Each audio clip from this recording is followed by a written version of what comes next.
there has been a few articles published in several places that would have implied that we started this thing in about a month period of time. It's just everything, we just went out one morning and hey, we got an airplane company to run.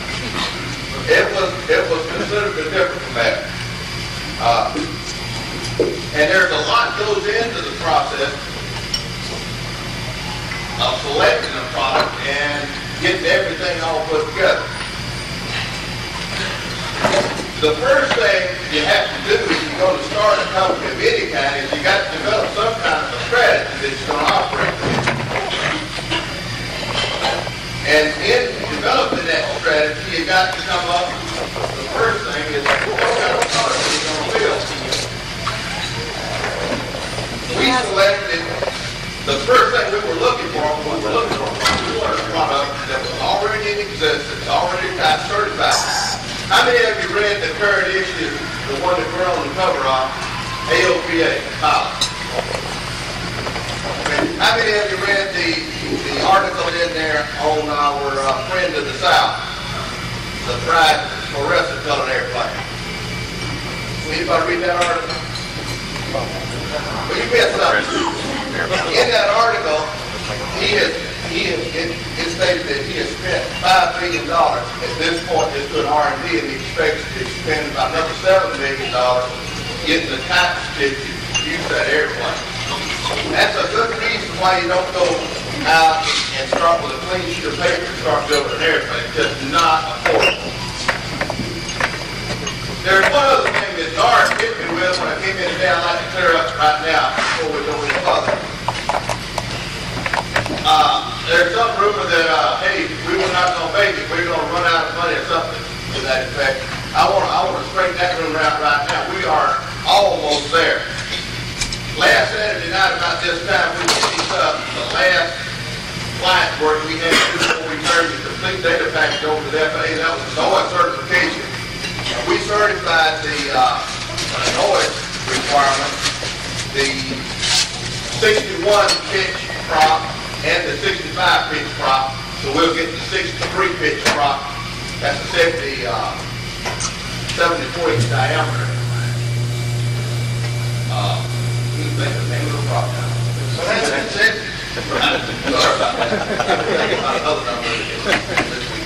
Anyway, all that was completed last Saturday night. The noise test we passed it. We got 81 decibels and we only went to about 70 decibels. I don't know why they make us do the test, but it's just the regulation that you have to do. But, you know, some things are just obvious. You know, you don't have to do analysis on the San Francisco Bridge before you drive a Volkswagen across it. But sometimes you have so many reports you have to write, and that's one of them. But we have completed all that.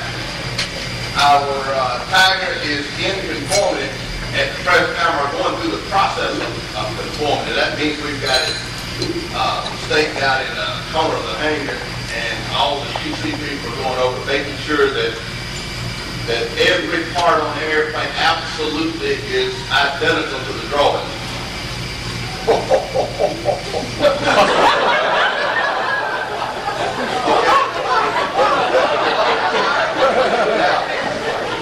If it's not identical, we just redraw the drawing.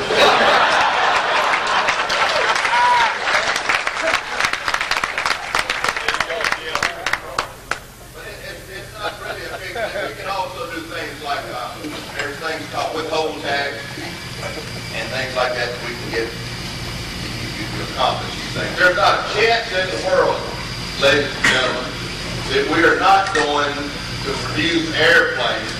There's not a chance in the world that we're not going to get a production certificate in about somewhere along about the 5th to the 8th airplane. I would say somewhere around the 1st of September, last part of August, we'll have a production certificate. It doesn't make any difference if we get a production certificate or not.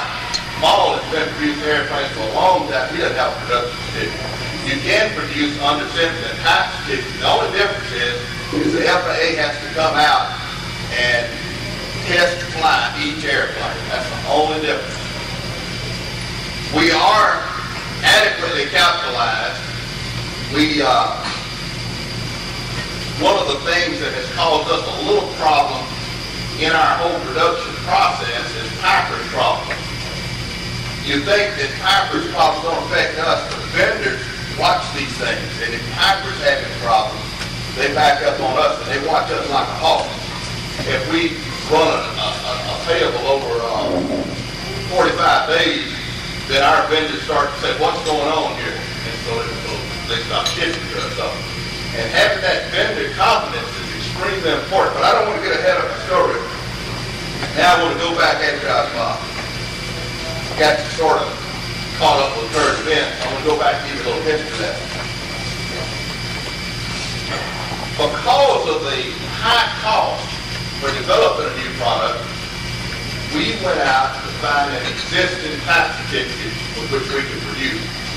Now, the type certificate, when you talk about the strategy and the product, you've got to think about the total strategy. You try to talk about these things, and you try to do these things in an you try to talk about product planning in one area, you try to talk about a marketing strategy in another one, and a production strategy in another one. But the truth of the matter is they all tie together and they're all interrelated. And you can't quite do one without doing them all. So an airplane to build a marketing strategy around, the particular marketing strategy that we chose, we needed a good four-place airplane. That's what we had to have. We needed an airplane, and I'll get into that with the marketing strategy in just a minute. The Tiger fit that need right down to the T. It's just a perfect airplane to build an airplane company around. If any of you don't get much argument out of that in this group. Yeah, that's right, it's all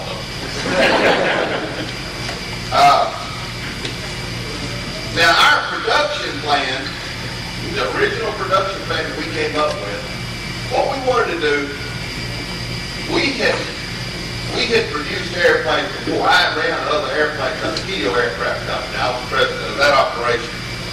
And we tried to model that operation the way Cessna produced airplanes, which was a terrible mistake. Because Cessna tries to produce every part, and it was their philosophy to use every part that went in the airplane in-house. If things went out of house to produce, you lost control of them. One of the other jobs that I did between aircraft companies was I ran a job shop manufacturing operation. And we supplied a lot of parts to Boeing Aircraft Company. It's probably the largest drop hammer shop in Wichita. And we provide a lot of parts to Boeing, a lot of parts to government. Every aircraft manufacturer we build parts for, including some for space shuttle. But the thing I found out in observing Boeing doesn't have the capacity to build a quarter of an airplane in-house. Boeing couldn't build all these 747s and 727s and 37s and 57s and all the other stuff that you've been seeing their sales that they have been selling. Boeing's capacity is the total job shop capacity of the United States. Plus, Rockwell builds the wings on the 747 in Tulsa, Oklahoma. Ship them on railroad cars in the Seattle. So that is a much more viable way to produce an airplane than to try to do everything else. And the reason is because here's the startup cost, capital equipment. It costs a lot of money to put in a job shop and a fabrication operation to produce parts to build an airplane, plus the lead times are so long. So that was our production strategy, was to contract all the parts to be made. We would basically become an assembly operation. Our marketing strategy, and this is sort of, I'm giving you a broad overview, I hope you understand that. Our marketing strategy is one that will concern each of you, and you may have a little trouble understanding this from time to time, in particular when you read about every other manufacturer that's in business today doing something exactly the opposite of the way we're approaching. We are the only manufacturer that's going exclusively through a dealer organization. Now that dealer organization is extremely important. That's why we will not sell $1 worth of stuff, with the exception of fleet buying such as schools and things like that. It's got to be at least 5 units to the government. Every other product we sell, if it's $1 little worth of hardware, is going to go to a dealer. Dealers and local fixed base operators is what built the general aviation industry in this country. And if you look back with the decline of the fixed base operator in the early 80s to the present, as the number of fixed base operators declined, so has general aviation. It's in all of our interest to get those FBOs back up and running again. And that's what we intend to do. And our total program is centered around that. Our marketing effort, all the programs we come up with, is in some way to enhance our dealers and make our dealers more profitable so that they will in turn promote more of our products. Now, the reason, I want to give you a little bit of background. If a person goes off and becomes a doctor. When we had our rollout, I had about 3 different people that came to me after that rollout, local people in Greenville, and they had their sons. These 3 different people had their sons. They were each one going to a different medical school. One was going to Ole Miss, another one was going to Vanderbilt, and another one was at, I believe it was Yale. Anyway, all 3 of those guys, their dads, came up to me and said they had their sons out there. This is on several occasions, but they had their sons in that that rollout, and that each of these sons wanted to buy an airplane just as quick as they got out and got into practice. When you get a guy, or just like you folks, how many of you, if you had never flown before, how many of you could take 3 months out of your schedule to go up in Amarillo or to Parks College in Norfolk or one of the big schools to learn how to fly? That's not in the cards. You're going to have to go out to some local fixed base operator and learn how to fly. The people that these major schools are going to teach how to fly are airline pilots, the professionals. That's where they're going to learn to fly. But the general aviation market is not going to be built by the schools. We're going to have to build it with our local FBOs. So that's one of the major points.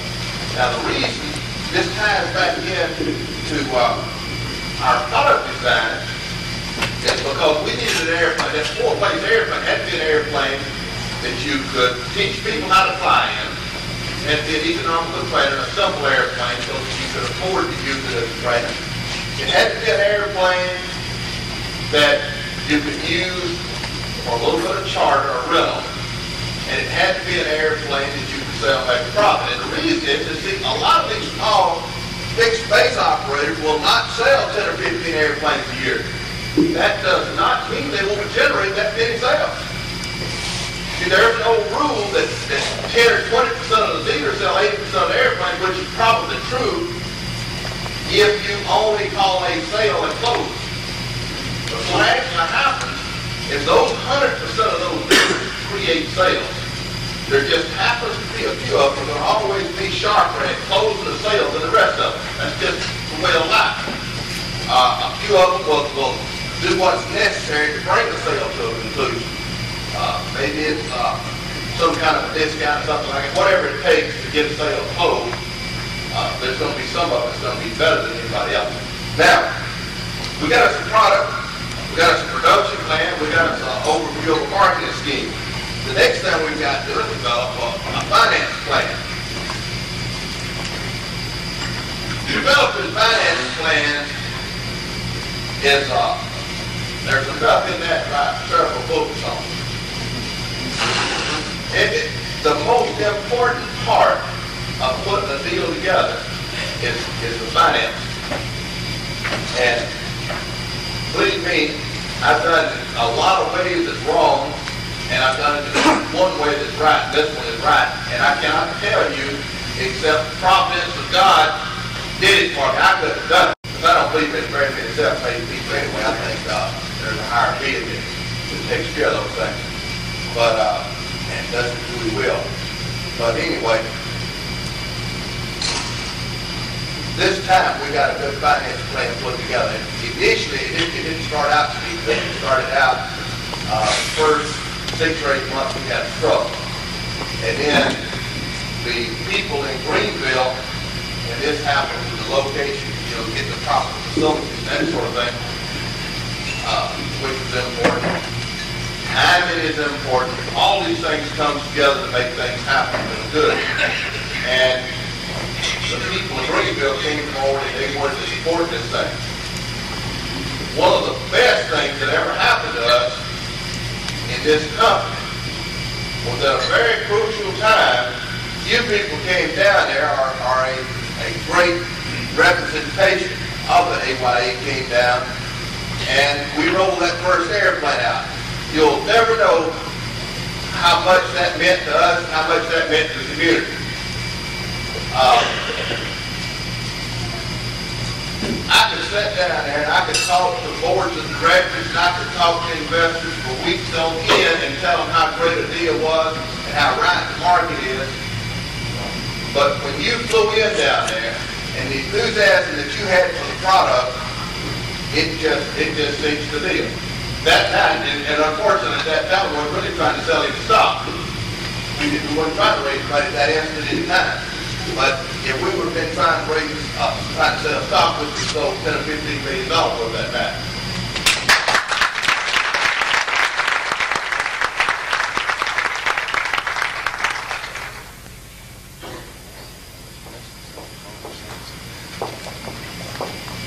Now, let's just take a little look into the future, just a little short. I abbreviated that considerably. I hope I didn't. I hope I kept it about the right length of time there, so we didn't bore everybody. But let's look into the future a little bit. We need to get people back flying again. The total population of pilots has been declining for the last 4 or 5 years. And I think the reason it's been declining is because of this decline in fixed base operators. Plus, all the fixed base operators have, you don't confuse me when I'm saying fixed base operators, extended station operators is taking over this thing. Most of those guys are only invented to sell fuel, and they're hurting the industry. We need a fixed base operator that needs several profit centers. Fuel is one of them. But we need people learning how to fly at these local airports to be able to get this general aviation back in off the ground again. But they've sold all their airplanes now to all the flying schools, and they just don't have, you can't hardly go, I don't know where, in Greenville, for example, there's nowhere to go learn how to fly. I don't know about your hometowns, and I don't know how many of you are from small towns or even large towns for that matter, but it's just very difficult to go to an airport now and find someone that'll teach you how to fly. There's only about 700,000 pilots in the United States. There's 250 million people in the United States or thereabouts. You take the people that fly from your market, I'll take those other 249 million people. What we got to do is find a way to reach them. Maybe the problem is we have been selling airplanes. A lot of us, and I know a lot of you do because I walked out to the flight line and looked at your airplane today. We've got airplanes out there that's got gadgets after gadgets after gadgets in it. And that's fine. And I understand it, it's fine. But what we probably need to do is we need to worry about simplifying these things for these people that's coming on. We need to make airplanes easier to fly. NASA's got a major research program going on now. And they took the person in one of their research vehicles that had never flown an airplane before. He happened to be an editor for Design and Use, which was a bi-monthly publication for engineers. They took an editor to that magazine and without any instruction, he took off, climbed 2,000 feet, made a pattern and landed. And it's using advanced technology in control systems, and they use a heads-up display, which I don't think is the way to go, but that's opinion. But some way or another, we've got to get this thing separate. Now, you think a low rent, Keith talked about low rent like one of the people that I love to work at. I read his article. Low rents are the finest estimate in the world. But I often don't take a degree in engineering sometimes to figure them out. They are extremely complicated and complex, and they shouldn't be. And especially the people that barely can turn the television on. So, I think in the future you're going to see us working toward coming up with some simplifications and making it easier to fly. There is we're gonna have to do something in aviation to solve a major transportation problem. There's no other way that I can see solving the transportation problem that I see looming on the United States over the next 10 years. The population is expected to increase by 1 billion people, which is a 20% increase over the next 10 years. If that happens, the population of the United States will increase by at least 20%, not by birth, but by people moving into the country, immigrants. If that happens, and you notice our expressway system is already so clogged up. In the country now, it's as clogged up as it was in the cities just 10 years ago. When I got out of the service in 1964, moved back to the line, and they didn't have the full 2 lanes all the way around the city. It wasn't a full bypass around the city. In fact, they didn't have an expressway from one side of town to the other. They completed that. Now they got 8 lanes going around town, and in the most country area you can think of, the expressway has more traffic than 285 had on it about 66. This transportation thing is growing all over the country. I'm sure you people in California don't have to take that to them. Especially if you live around the LA area, you know that in San Francisco. Now, what the solution? Somebody needs to be doing something. You know, we had rail transportation, and we could do it with some type of a high-speed expressway where you can get on and run about 150 miles an hour or something like that. But they haven't got to my knowledge, there's not the first program even being thought of. And for Congress or for our government to fund such a program, you're talking 10 years to get a study. And then they're going to study it for 5 or 10 years. So we're going to real bit of heat trouble by 20 years from now. But there is a solution to the problem, and the problem is in aviation. But what we've got to do, we've got to work on ways to reduce this traffic separation. It's 3 miles and a mile, 3 miles and 1,000 feet. Never going to get it. We're going to have to find some way to do that. People don't think much about passing a car on a highway doing 70 miles an hour. I don't know why. At 8 or 10 feet, I don't know why they should mind passing an airplane doing it at 150, 200 feet. We have technology now that should allow that. If we can just implement the technology, which is not implemented. But anyway, these are some thoughts for the future and some concerns and things that we would like to be working on in the future. What I'll do now, just to shorten this up a little bit, because I know you got a long time waiting yet, is I'd like to take this time, I've answered to open the floor for questions. So I'll take some questions if you have any. I'll start with you. We picked Greenville because there was 497,000 square foot of facilities in Greenville that was less than 5 years old. It was probably the best aircraft manufacturing facility in the world at that instant in time, and it still is for that matter. Now, in addition to that, a part of the whole financial plan, we got a very good lease out of the city. We paid $1 a year for the first 2 years for 497,000 square feet. If we would have had to buy our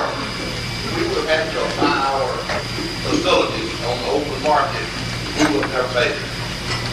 But the best thing that ever happened to us was Greenville gets Mississippi. And Greenville is a fine place. We've got a good labor workforce down there. Dave Lovell and Don Coffroth, two people out of Gulf Spring, that's over there as consultants to us at the present time. We've been trying to buy them from Gulf Spring. You know how slavery is still. So. Anyway, they say that with the labor force that we have there, they have no problem for using airplane today with our current labor force. And so we're very happy with our labor force and with Greenville. Jim, what do you attribute the big slump that's happened over the past decade in sales of build aircraft, and how do you feel that you will overcome the problem with some of the other manufacturers? The problem with sales over the last few years have been most of the problem. We can talk about this on a liability thing, which is not the answer. But if we went back to 1975, the first thing that we had at that time, we had beef and substance. I won't mention Piper so much because Piper has been undergoing a management change since the early 60s. So Piper has been in a state of turmoil all this time, and they dropped from a very strong position to a lesser position. But what we had in beach and substance, which dominate the industry, we had a complete management change. So what we could say, we had a complete management change in the industry. And a lot of the people that came on did not understand fully the marketing mechanism and how the general aviation industry was built in the first place. The second thing we had to happen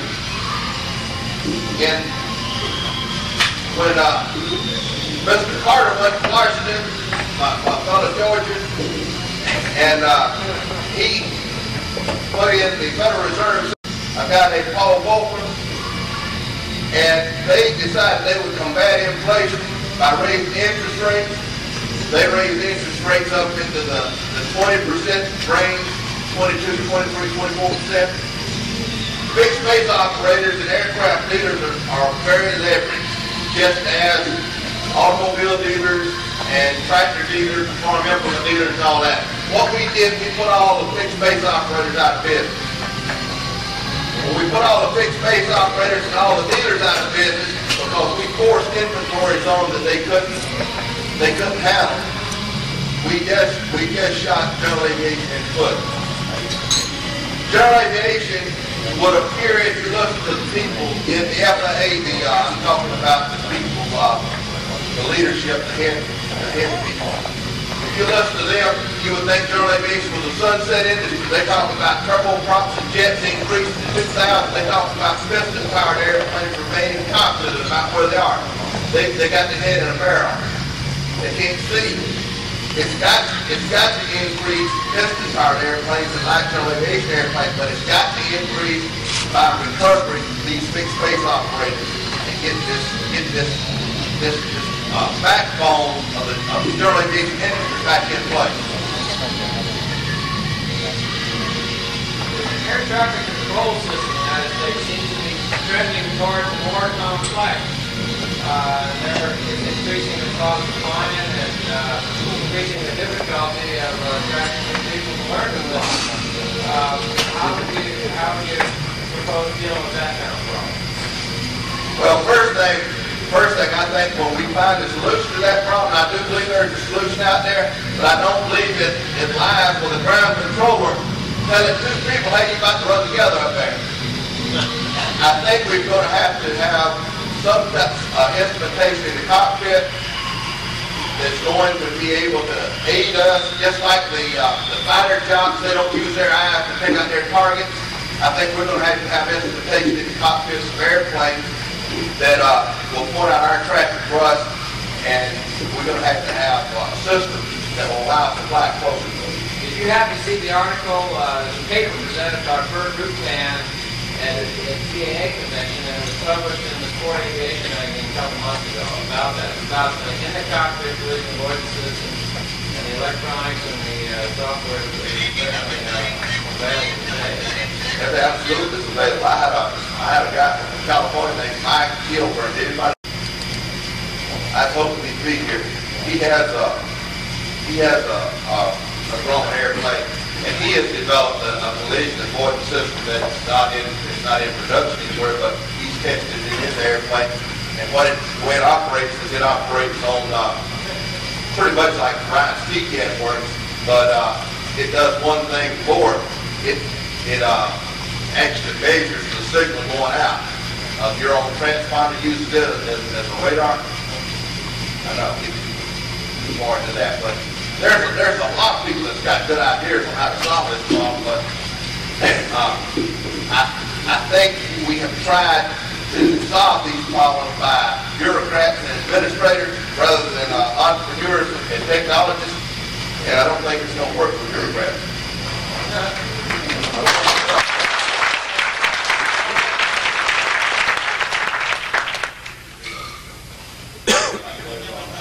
Jim, what would you say represents maybe the top 2 or 3 hurdles over which you have to jump between now and a full production schedule?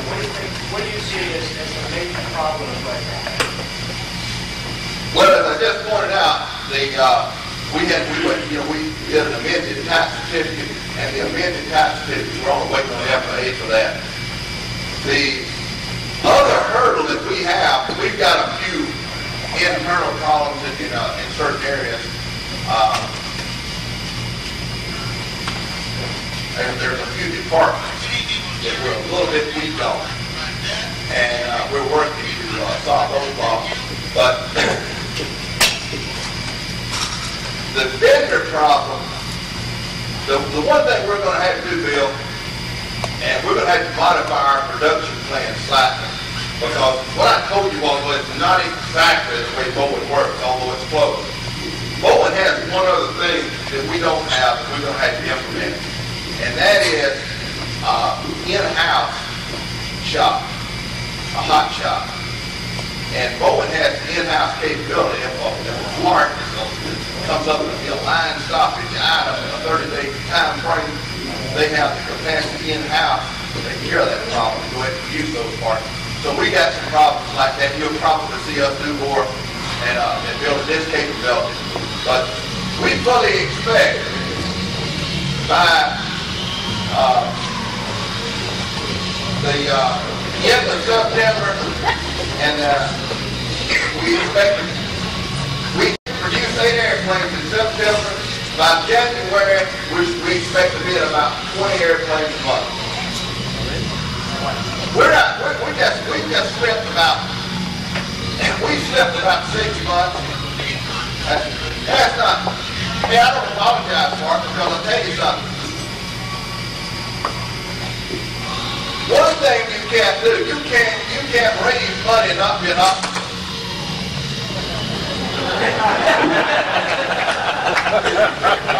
If you go out and give people a conservative date when you're going to build airplanes, if you go out and try to raise $7, $8 million, tell people that, well, we might be getting this done. I think it's going to be a year. It's going to be 2 years before we get anything done.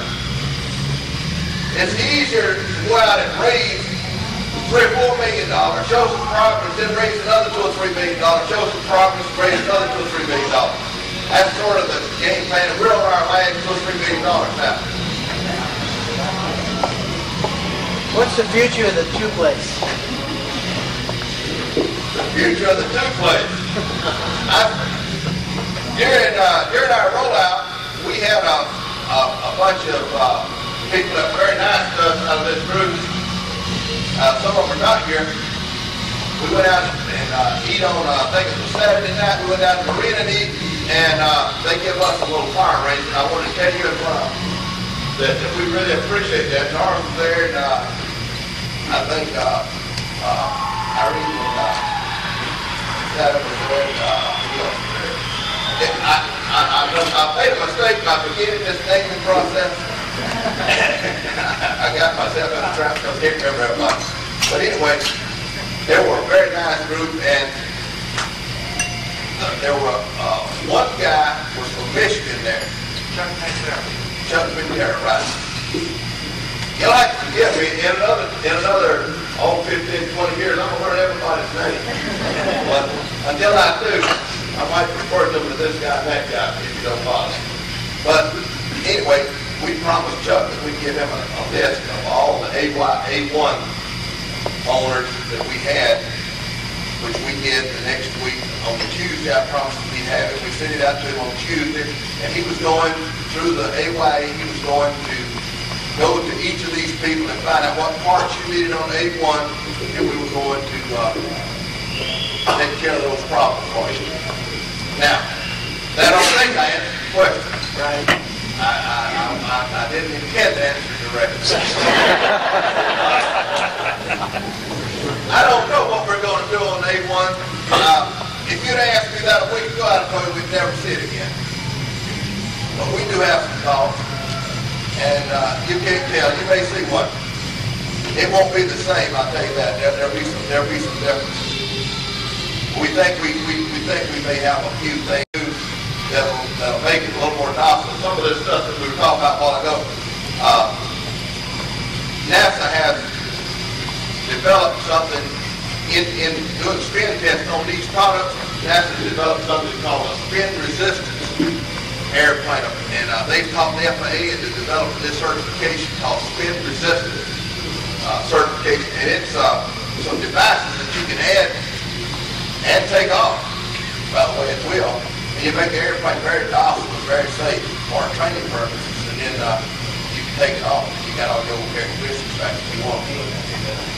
But there's a lot of things like that, and I've never in a long time. And but I tell you this, we're not going to leave the A5 airframe in the near future. With the A5 airframe, we can develop about 4 products around that A5 airframe, and that's where we're going to stay. We're going to try to keep the Tiger just like it is. We're going to do very little modification to that Tiger. We've got some additional, we've got re-iron. We've still got a few wrinkles in some of the things we did. We'd like to do it just slightly different. And so we're going to rerun that back. But we're going to do very little to the Tiger. But the Cheetah, that's our airplane. We're going to do some things to the Cheetah. The Cheetah may one day outrun the Tiger, you can't tell. In the jungle, they are fast, you know.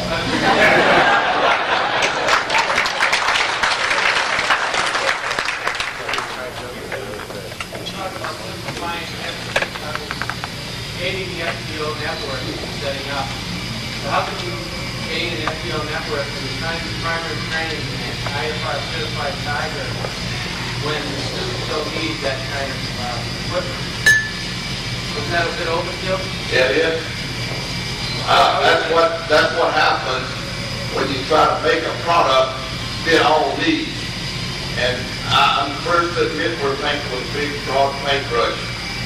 But that's the kind of product you have to make that product a profit center in itself. In other words, make it profitable as a little airplane, make it profitable as a sales tool.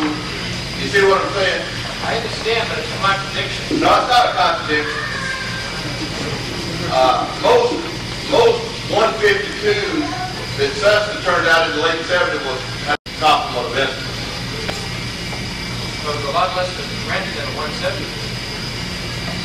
Did not hear. It was a lot less, it was about $20 an hour less than rent than a 170. I don't know the answer to the cost. I do know this. I know when I learned how to fly, I could have learned how to fly in a Champ or a J3 Cub at about $3 an hour. I chose a Cessna 150 at about $12 an hour. Why? I just thought that I was getting a little more for my money. I think that I didn't say we could necessarily make it cheaper initially. Did I say that? Simplicity, I did say. And I think a Tiger is the way a basic airplane is just about as simple as we're going to get until we start coming up with some new technology. I don't want to bore everybody else to death, so give me some kind of signal. Somebody watch for me. Yeah. The advertising process earlier, you know, tell you to find it anywhere. We have some ideas of the advertising. Yeah. That is not the way we're going. The way we're going, our ad campaign, which we just finished this week also, you'll be seeing that by Oshkosh. Our ad program is going to be centered around lifestyle.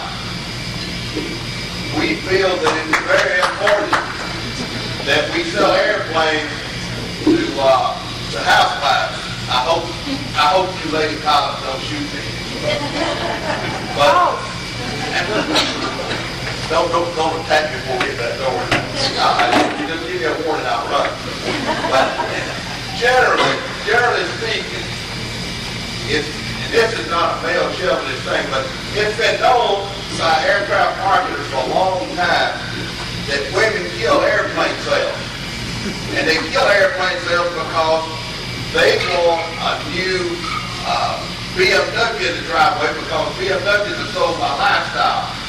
And everybody can see that BMW. And the husband comes home talking about buying a new Tiger. What? So what we need to do, and the centerpiece of our marketing program is going to be a brochure that'll be coming out, like I said, between now and August. And what we try to do is we try to develop a piece that is a coffee table type item. That's the kind of thing that you won't lay on the coffee table, won't leave it laying there for a few days, months.